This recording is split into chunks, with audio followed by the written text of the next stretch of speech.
नमस्कार, मी महेश माने. आज आपण या व्हिडिओमध्ये फ्युचर टेन्सचे टू बी व्हर्ब्स पाहणार आहोत. Will be, shall be. त्याचा अर्थ होतो असेल.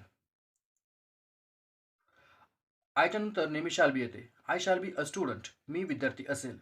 I shall be a teacher, मी शिक्षक असेल. I shall be a doctor, मी डॉक्टर असेल.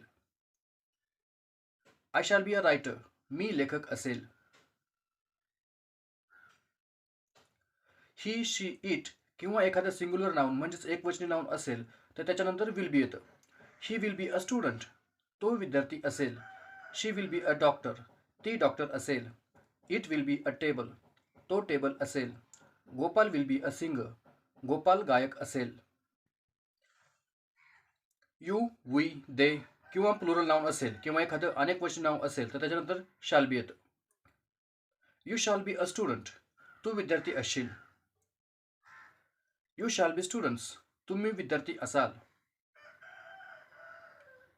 वी शाल बी स्टुडंट्स, आम्ही विद्यार्थी असू.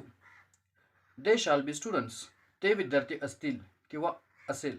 Students shall be very clever, विद्यार्थी खूप हुशार असतील. जर हा व्हिडिओ आवडला असेल तर लाईक करा, शेअर करा आणि सबस्क्राईब करा. Thank you for watching.